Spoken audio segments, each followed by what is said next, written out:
Good morning. Thank you for joining us today. We're going to talk about a topic that is pretty hot across the nation right now, and a topic that is, I think, more controversial than it actually should be, and that is racism as a public health crisis or emergency. My name is Lyonel Grone. I serve as the Equity and Compliance Coordinator for Hope College.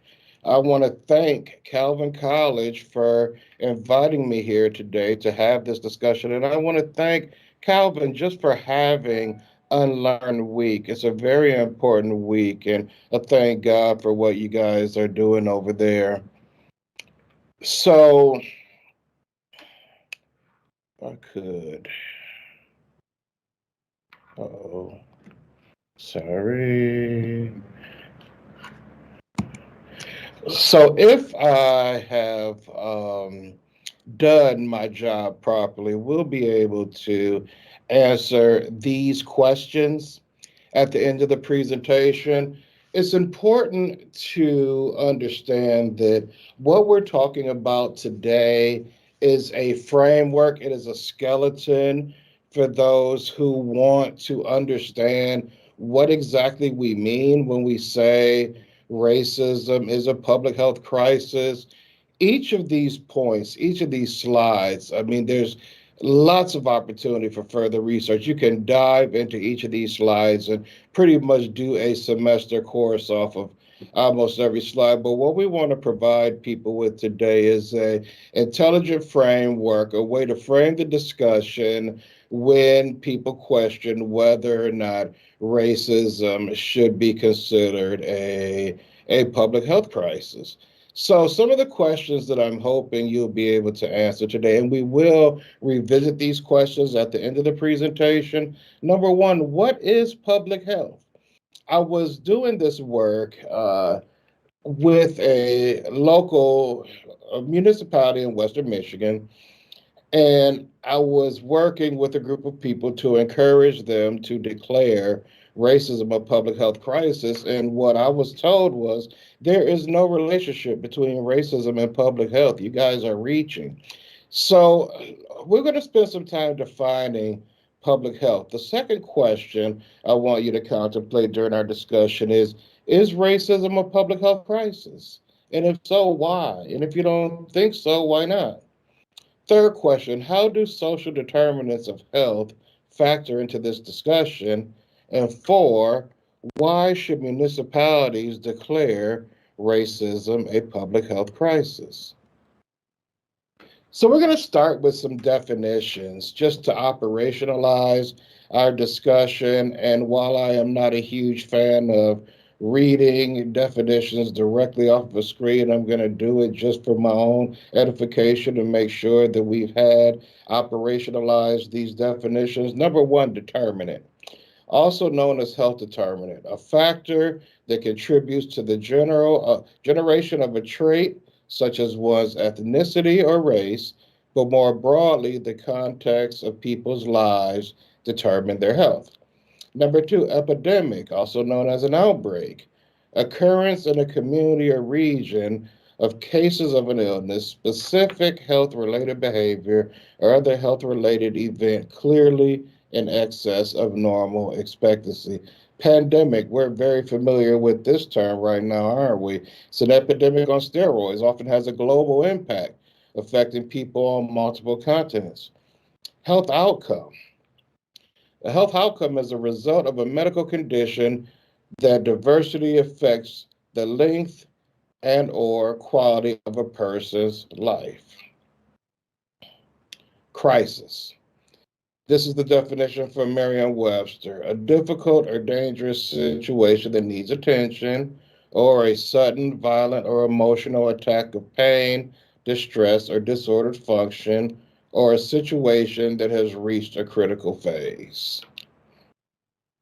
So, with that in mind, let's dive into what C.A. Winslow says public health is. Now, C.A. Winslow is one of the great public health practitioners from early 19th century. He defines public health as The science and art of preventing disease, prolonging life, and promoting health through the organized efforts and informed choices of society, organizations, public and private communities, and individuals. The science and art of preventing disease, prolonging life, and promoting health through organized efforts and informed choices of society, organizations, public and private communities, and individuals. Let's take a moment, park here, and unpack that definition. First of all, organized efforts implies that there's value in systems thinking. For efforts to be organized, there is a system component to the organization of those efforts. The science and art of preventing disease, prolonging life, and promoting health. Science and art, to be a science, to be scientific in approach, is to be purely objective. When you think about science and how it works, there's these experiments. And these components come together, and what happens after they come together is what it is. It's like mathematics. There is, with regard to the least room for subjectivity in an academic subject matter, you have science and you have math. An experiment is going to yield what it is going to yield, just like 1 plus 1 will always be 2, 3 plus 7 will always be 10, no matter how you flip it. So you can add them horizontally, you can add them vertically, they're going to equal the same thing. And the art is to be creative in approach, creative and proactive. We have to be creative and proactive in preventing disease and prolonging life and promoting health. So once we receive the objective data from science, then we have to be creative using the art of creativity to figure out how to conceptualize an approach to mitigate the circumstance. People and organizations. People and organizations supply information to help them make choices that inform society to improve their health. So this must be done in community, not in isolation, but in community. So this is C.A. Winslow, his definition of public health. There's been lots of organized efforts around public health, and some of them we're very familiar with. National surveillance systems, waste management systems. Right now, what we're experiencing is the vaccination recommendations and development to combat the existing pandemic we're experiencing right now. And you fill in the blank, et cetera. I'm sure we can all think of lots of organized efforts to combat issues that have been threats to public health. The mission of public health. The Institute of Medicine of the National Academy says the mission of public health is fulfilling society's interests in assuring conditions in which people can be healthy. The World Health Organization says public health aims to provide maximum benefit for the largest number of people. These statements show that public health focuses on groups of people, again, rather than simply the individual. Each of us has a right to be healthy. And at the core of public health is this principle of social justice, that people have the right to be healthy and to live in conditions which support their health. Now,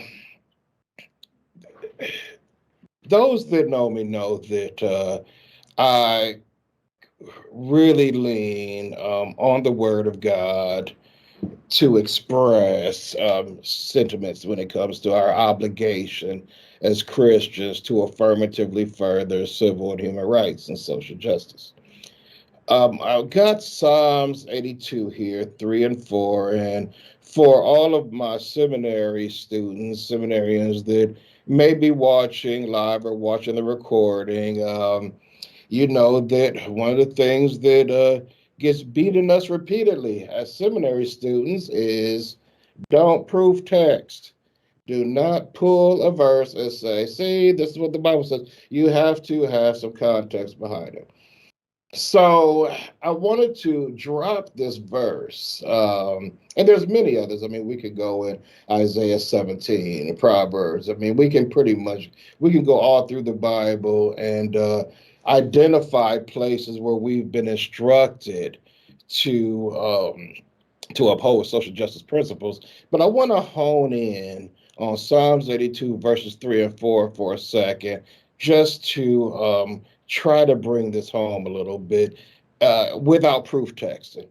Defend the weak and fatherless, uphold the cause of the poor and the oppressed, rescue the weak and the needy, deliver them from the hand of the wicked.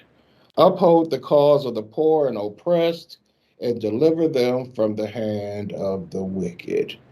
So, what we see here in this verse is right in alignment with the theme of social justice, protecting the oppressed, that we see throughout the Bible. When we talk about upholding the cause of the poor and the oppressed, you know, we may hear the word oppressed and think of a population that is more marginalized than normal, which actually is the case. But when you look at a system, an entire system that we must subject to as human beings in order to survive, if that system is set up to provide continuous, ongoing, and continuous oppression, and we participate in uplifting that system and, and continuing to keep it running the way that it's running, I, I would ask ourselves, are we upholding the cause of the oppressed, or are we aiding and abetting the enemy in his work against God's people? And the same applies to delivering them from the hand of the wicked. If a system, if a system that we subject ourselves to move through activities of daily living is effectively a system that is causing people to suffer, a certain population of people to suffer health issues, are we, and we continue to contribute and participate in and uplift that system, are we in fact delivering the oppressed and the marginalized from the hand of the wicked, or are we aiding and abetting the wicked in the murder of God's people, the marginalized people? Just something to think about. Social determinants of health. A social determinant of health is a social and economic factor that can ultimately play a role in someone's health. There are five conditions that impact a person's overall health. Number one, economic stability, or being employed or unemployed or underemployed. So we all know well, some of us have been blessed to not know, and some do know the pain of being unemployed. And some could argue that being underemployed could be even tougher than being unemployed. You're subjected to the stress, and we're going to talk about stress a bit later on in one of the videos I'm going to show.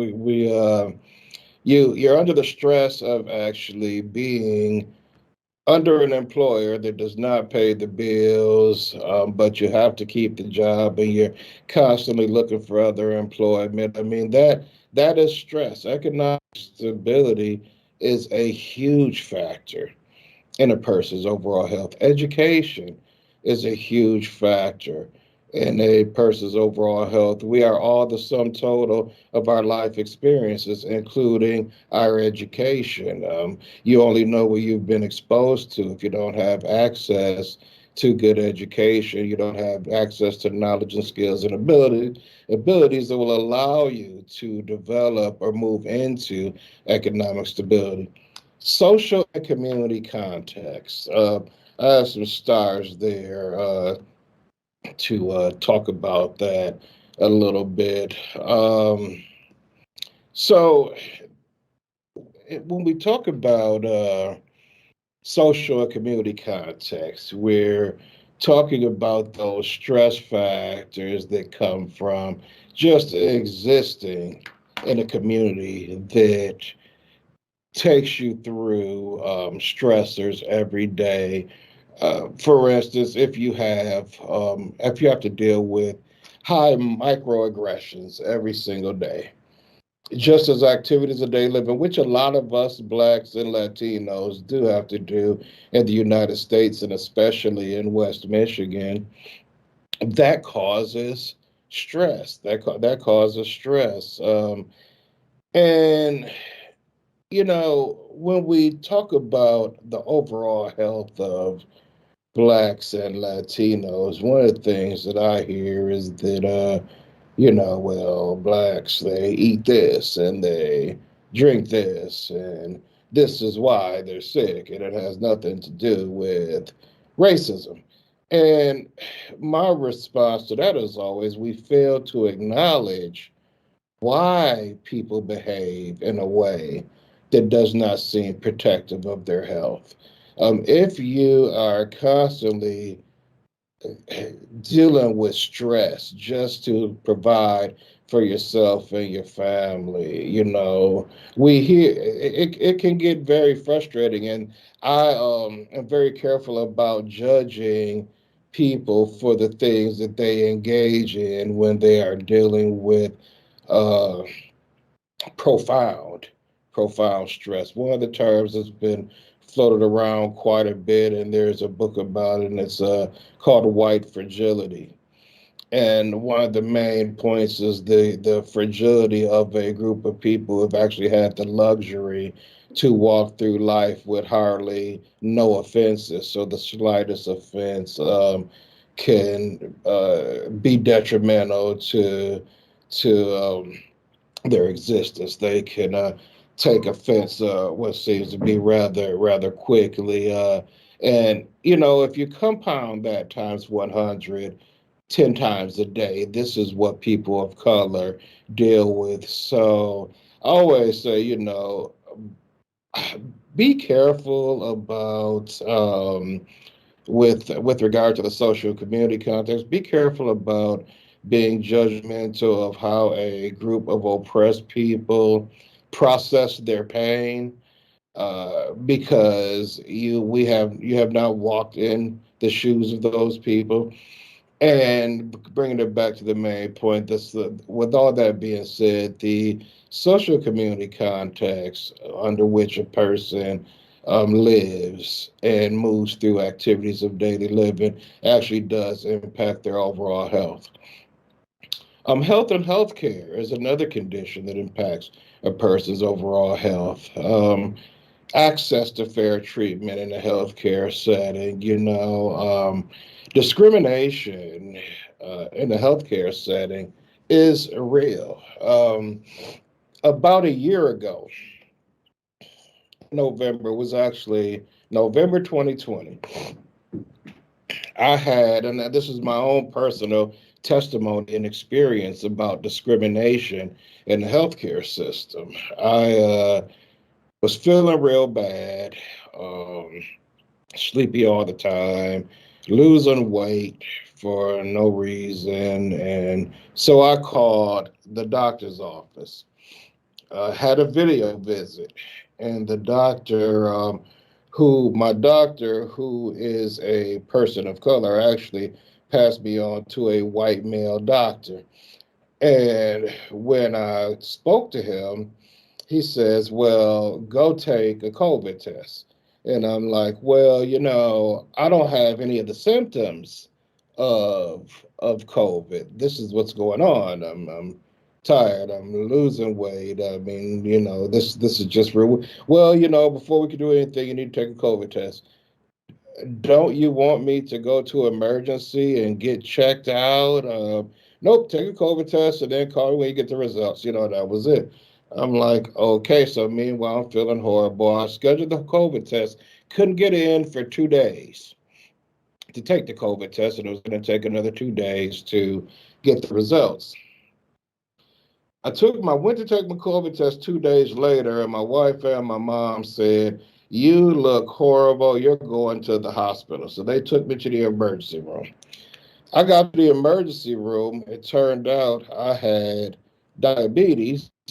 My blood sugar was 980. Now, if you know anything about blood sugar, people are in diabetic coma over 700 when they have those high blood sugars. The doctor said God must have a plan for you because you're not even supposed to be alive. So, being brushed off by this doctor almost killed me. And so when I hear these stories, I sympathize with them because I understand what it's like to have to subject your health, your life, your body to a setting of people who don't care if you live or die because of the color of your skin. So health and healthcare does affect a person's overall health and neighborhood and your built environment. Black History Month. I talked a bit about our obligation to subdue the earth and some of the environmental contaminants that have been floating around Grand Rapids and other parts of the country. If you don't have safe housing, secure housing, in an environment that you feel safe and your children are safe, that is also a condition that impacts your overall health. Racism is a social determinant of health. There are a whole range of disparate health impacts based on race. Long life stress leads to heart disease, high blood pressure, diabetes, mental disorders, and access to health care. And when you look at the list, you'll probably think Black and Latino, heart disease, high blood pressure, diabetes, etc. This is also a consequence of living under stress. This strains the body. The quality of health care, racism affects the quality of the health care you receive and also behavior, how we think about health. You know, it may sound irresponsible to some people if you hear a person say, I'm not going to the doctor because they don't care about me. Now to some of us, that sounds as normal as don't trust the police. But that you might hear somebody say, don't trust the police, and that might sound irresponsible to a certain group of people. But when you have experienced these type of outcomes, when you visited doctors and then you get a bill after you've been misdiagnosed or not diagnosed at all or somebody brushed you off, it does really make you think twice about the healthcare system. I'm not saying that we should not trust the system. I believe there are some wonderful doctors and medical personnel that exist out there and in West Michigan. But just something to think about. Race is a social determinant of health, and there are reasons why people believe some of the things that they believe. I want to share now a video with you. It's going to be about 8 minutes, and it's Dr. David Williams, and he's given his own testimony and his experience about what he's witnessed that has led him to believe that racism makes us sick. And I will be right back with you on the other side of this.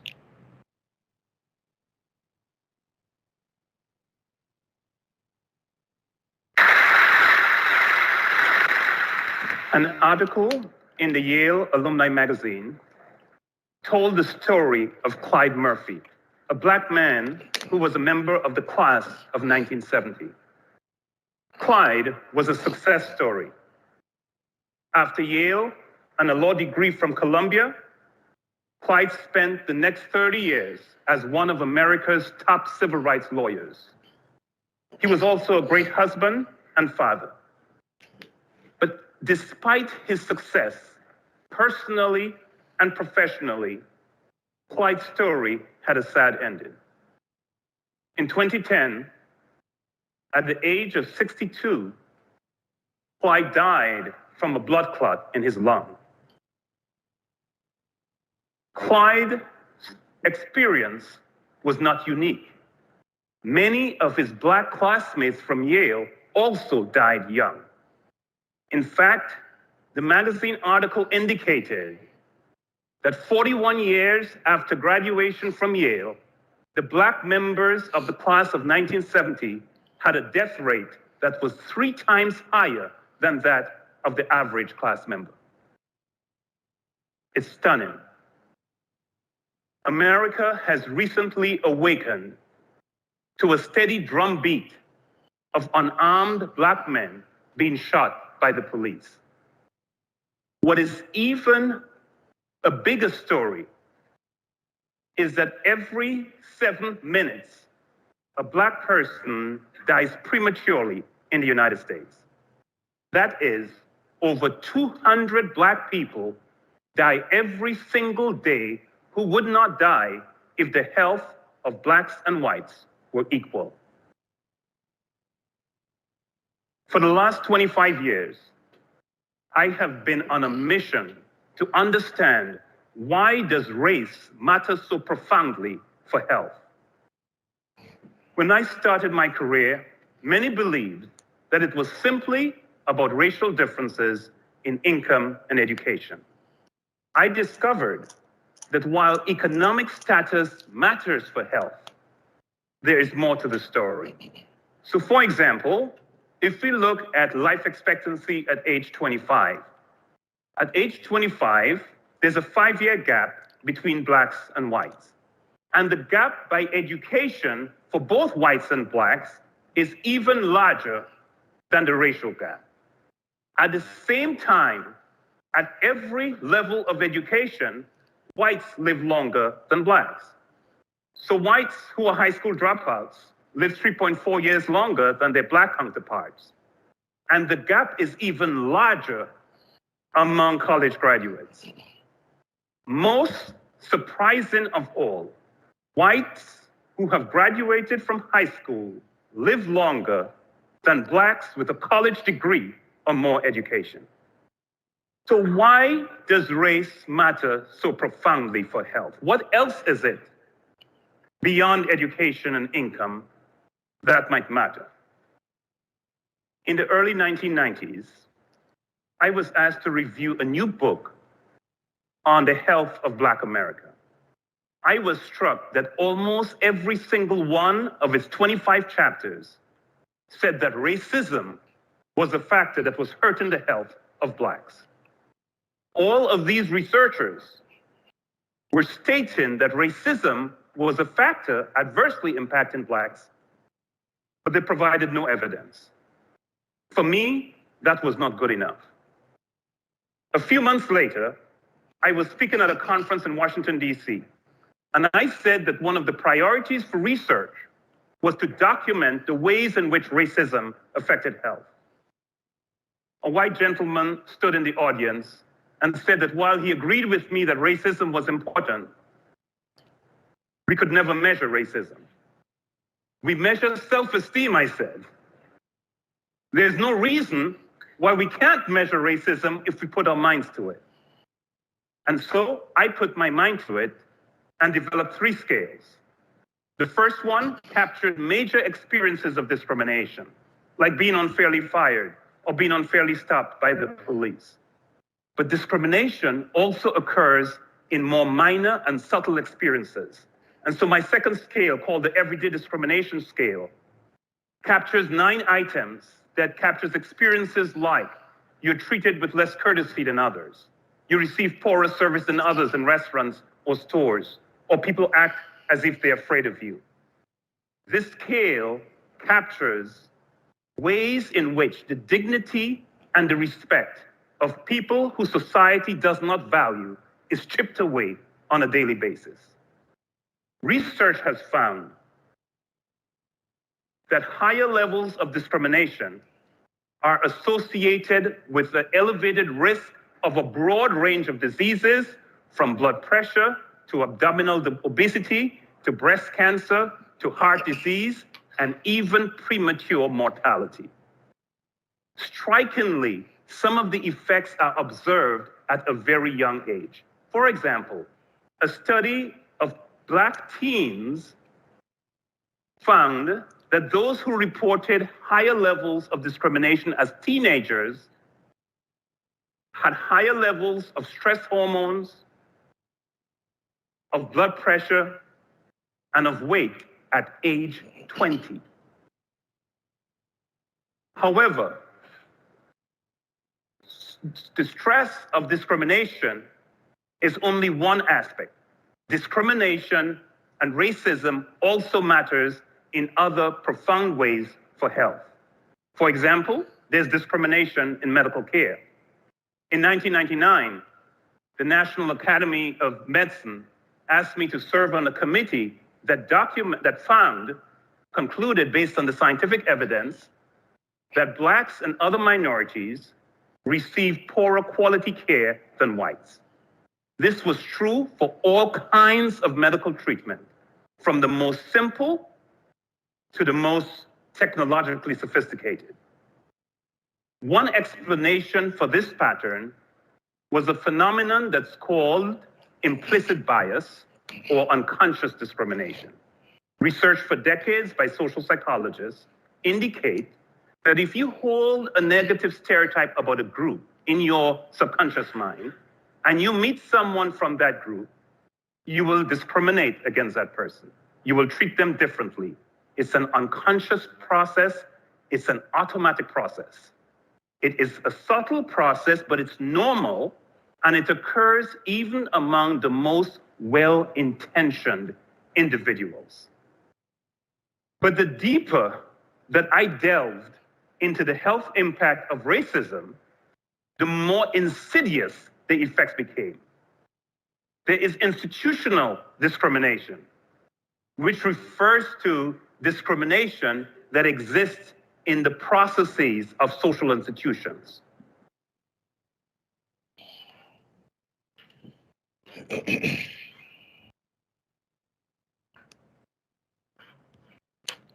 Okay.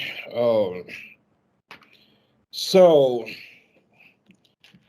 that was Dr. David Williams. I encourage you all to go watch the full clip on YouTube if you get an opportunity. It's quite profound.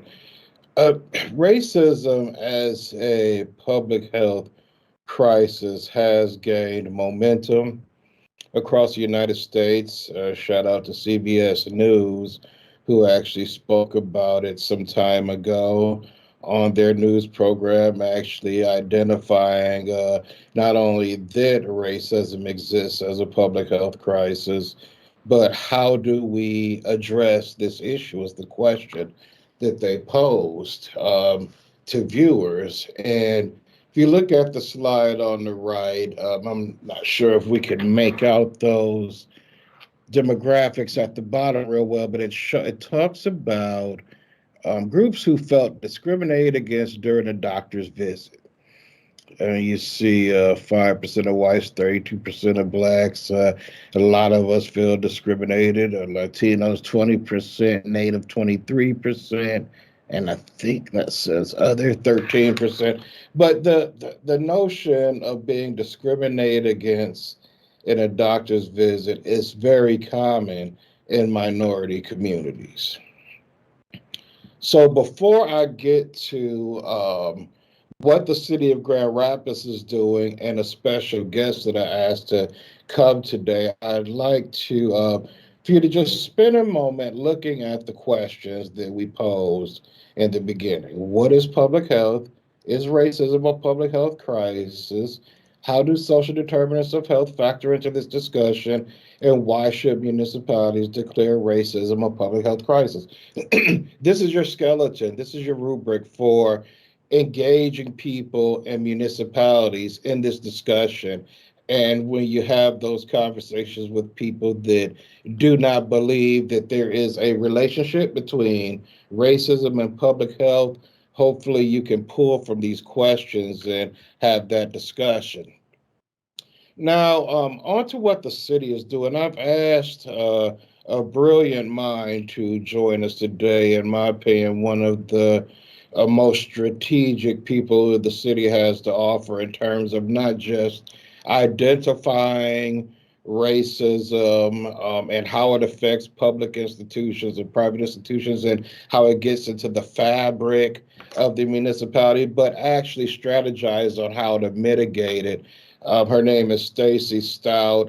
She's a former assistant city manager, now the director of equity and something. She will introduce herself and her title will show on the screen in a moment. But I want to show about 3 minutes of a meeting, a committee of the whole meeting, where she introduced the declaration to the city of Grand Rapids, where they determined that they would declare racism as a public health crisis. And Stacy will join us on the other end of this video. City Manager, do you want me to take questions in between or all of them at the end? I think if we could get through the briefings, Mayor, and then go back and revisit them Siri items. We'll do questions at the end then. All right. Welcome, Ms. Stout. Yeah, thank you. All right. So I'm here to talk about a resolution to declare racism as a public health crisis. Why is this important? One, it aligns and it affirms the established and the emerging data. And I want to be thoughtful that that data also includes lived experiences and stories people have been telling us for centuries on how racism impacts their lives. This is important because it speaks truth. It is the truth and it honors those lived experiences. It also contributes to the movement. Over 150 cities and municipalities from across the country have passed similar resolutions to increase awareness on this very important topic. It also serves, like I said, awareness and also education. But please note, the data in the resolution is only a snapshot. It is not all inclusive of all the ways that racism impacts our community. It also helps us as individuals, as an organization, and all organizational allies to center and prioritize anti-racism within their organization. It possibly could help leverage resources in the community for the community who are doing this work and have been doing this work. It also connects and supports our work with Invest Health GR, and as Ms. Sutter mentioned, C4, EH0, and additional city efforts and partnerships. It is also important to live out our value of equity, and this is making a stand on our values, which is very important to us as a values-driven organization. It reinforces your legislative agenda for this year, where you acknowledge racism as a public health crisis, and I thank you for that. It also supports the city's mission to be a welcoming, inclusive community, and our mission to elevate quality of life for Grand Rapids residents, and all of our priorities in the strategic plan. Because racism is so deep and pervasive in all systems, it impacts all social determinants of health and quality of life for Grand Rapidians. And more directly, of course, our pillar around health and environment. What have we been doing? I like to pause here and say, this is recent history, and this builds on decades of work of those before us, such as the late Ingrid Scott Weekly and others. And in 2016, the city applied for and was accepted into the Racial Equity Here cohort with GARE, Government Alliance on Race and Equity and Living Cities, which was a 3-year learning and really a game changer for the city of Grand Rapids. Also, that is when Mayor became mayor. And in her first State of the City address, announced the community read, City Within a City, the Black Freedom Struggle in Grand Rapids.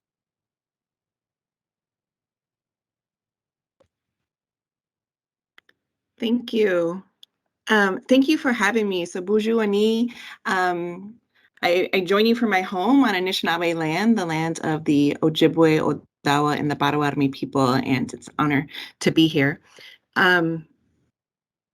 And I now thank you so much for your partnership for several years in helping us do this work. The Office of Equity and Engagement, where I am the director with the City of Grand Rapids. We don't do this alone. We have internal allies, organizational allies, and amazing advocates and strategic minds such as Lyonel, Grone. So I appreciate your kind words earlier. So thank you. So how this came to be was similar to what I had talked about, is that this is a movement across the country to recognize and to honor the lived experience, and more recently, the data and the research that Daniel Williams spoke about earlier in the video that Lyonel shared. We had community members ask if we could help support the movement, and I said absolutely yes.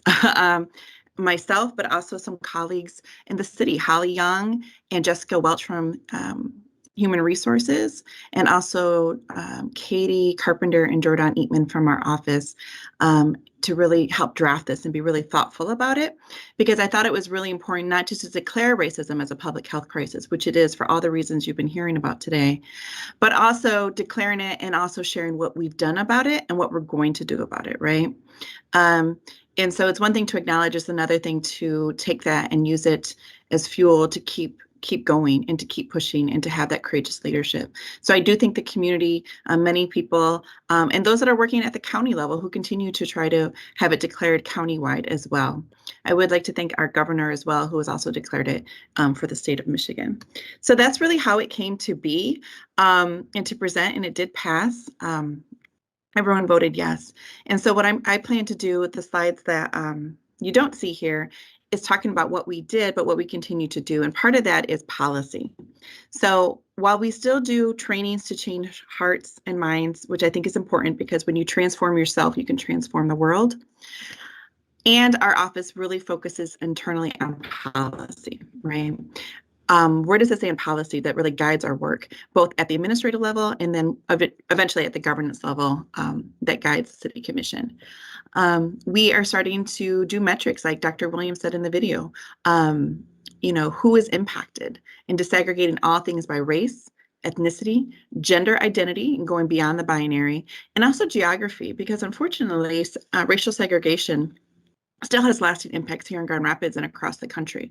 And so we can actually map it with the Essential Needs Task Force and how we are still racially segregated here in Grand Rapids.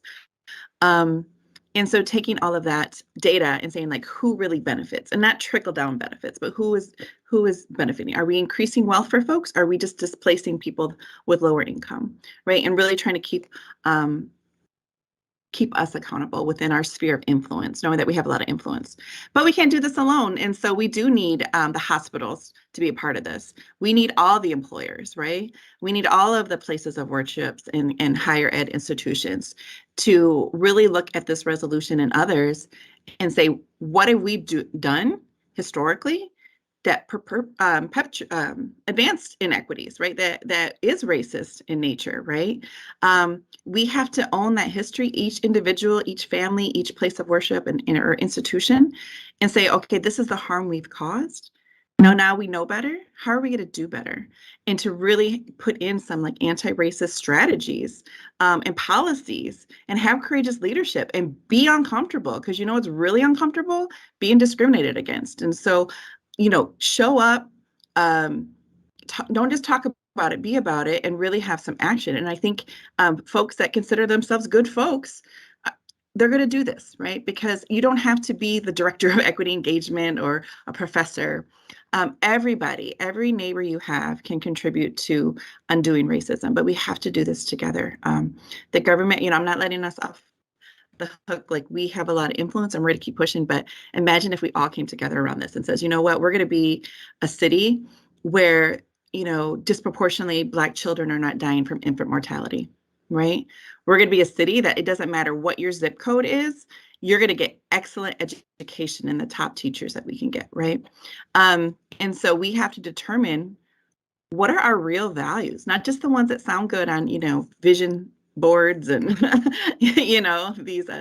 these equity statements, but really like, who are we to the core, right? Whether it's issues around people experiencing homelessness, which is disproportionately, people of color.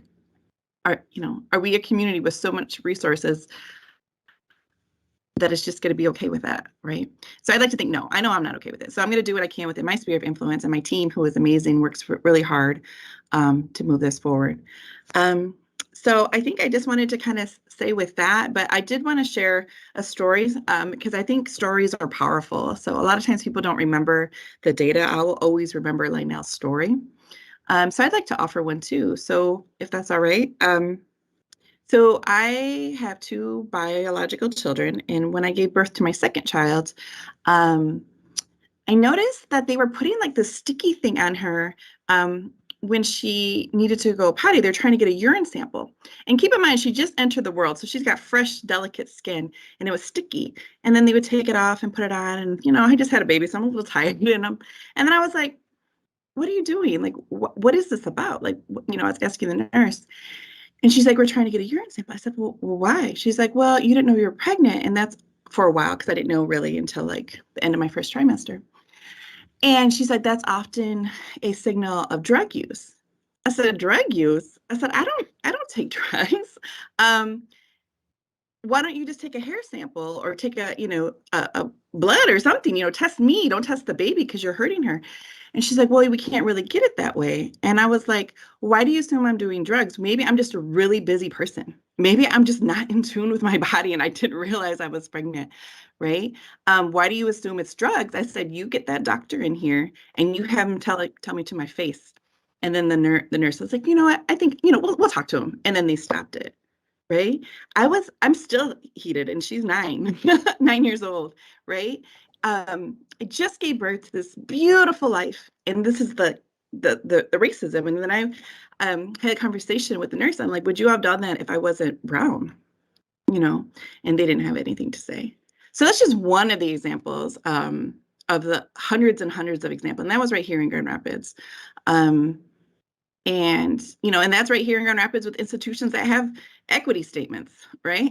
And so make sure that it's just not a beautiful written statement, and that there's accountability from when someone enters that experience into when they leave, because it's really impactful. So so I just wanted to share that, and then open it up for questions and answers for myself and also Lyonel Grone. Wow, that was a very powerful story. My goodness, I'm sorry you had to go through that. The quotable of the day is discrimination is also uncomfortable. God, when you said that, I was like, I was over here shouting. Hey Jay, do we have any questions? Hello. I think we have one question, and I just wanted to thank both of you for sharing such great information, and Stacey, especially for that story. I also have similar stories that way. I think a lot of us do. And so this question is, if you encounter something when you go to the doctor and you feel unheard, or you feel like maybe you aren't getting the best care because of what you look like, what are things that you can do in the moment that helps you get access to what you need? Lyonel, you want to go first? Well, that's a tough one because one of the issues that, well, for my experience, I left that whole system and went to another hospital system. And I had been with my doctor for years. And when she called to ask why, I told her, and she had the doctor call and apologize to me, which he did, but that hadn't changed my opinion on it. One of the reasons why I worked with the group to initiate the Human Rights Ordinance in Grand Rapids was because I felt that in Michigan, people who were experiencing discrimination had a difficult time bringing resolve to those issues. So I would say if it happened within the city limits, to call Stacy's office and file a complaint. Yes, we have what's called the Human Rights Ordinance. So if you feel you have been discriminated against, whether it's housing, employment, or just access to public spaces based on race, ethnicity, but there's a lot of other protected categories. So if you go to our website, GrandRapidsMI.gov, and just look for Human Rights Ordinance in the search, there's a way to formally, even if you're not sure, fill out the form. Because that's why we investigate, to find out for sure. So when in doubt, fill that report out, right? If you feel that's happened. And I like to thank Lyonel, who really spurred that to strengthen our ordinance to include that in our ordinance. I think in the moment, I think similar to what I did, in my story, is ask why. Why am I not getting this? I don't, and just kind of naming it, right? Like, I don't feel heard. Just the other day, I was getting cut off in a conversation, another microaggression. I said, you know what, I'm going to finish my sentence. I'm not done. Right. And so, like, the same thing, it's not rude. It's just, you're talking. And so saying, like, this is not what is happening. I'm concerned about this. What is the protocol? Would you say, like, this happens to everyone this way? I'm a little concerned, given the history of, the health profession and how it treats Black and brown folks. Like, just naming it, because if we don't normalize talking about it, then it's going to be really, really touchy. Like, you need to normalize. If we can't talk about racism, then we can't address it, as with any problem, right? Like, we have to be able to talk about it. And so having that courageous leadership, and it's not being accusatory. It's like, I'm not feeling like I'm getting the best care right now, and I'm wondering if it's related to race. Right. But you have to have it practiced, right? Because in the moment you got emotions, you're trying to figure it out. The tool of white supremacy is that you start doubting yourself all the time, right? But this is your lived experience. And so just being really like, hey, my lived experience includes a lot of discrimination, and I'm trying to process what's happening right now. But you got to be ready with those comebacks, because otherwise you go back, you're in the car and you're like, oh, I should have said this, I should have said that, right? And so unfortunately, be ready. And if you're not, because you're emotional, also be human and embrace your humanity. And you don't have to confront everything, because there's a lot out there, right? So give yourself grace. And if you want to follow up like Lyonel did, I think that's important, because they need to be held accountable.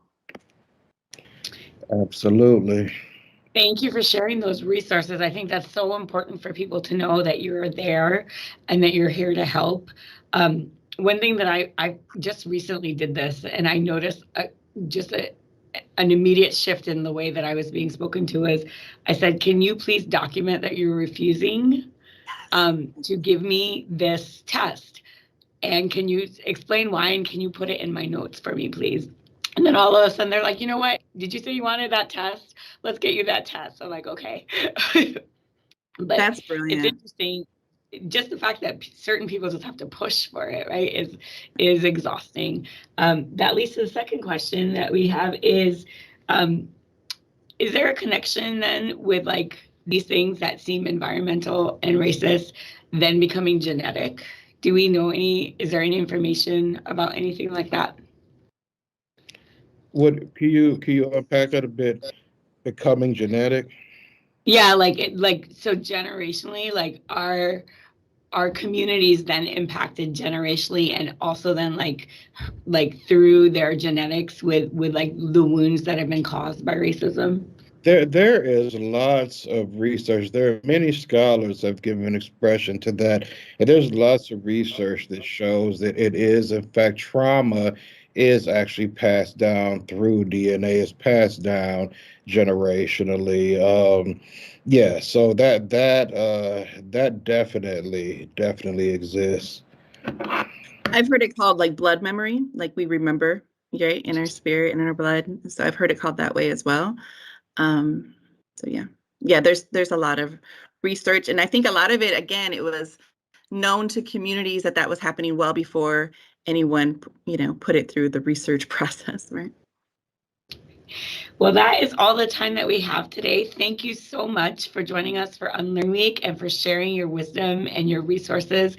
It is greatly appreciated. Thank you. Thank you. Thank you for having us.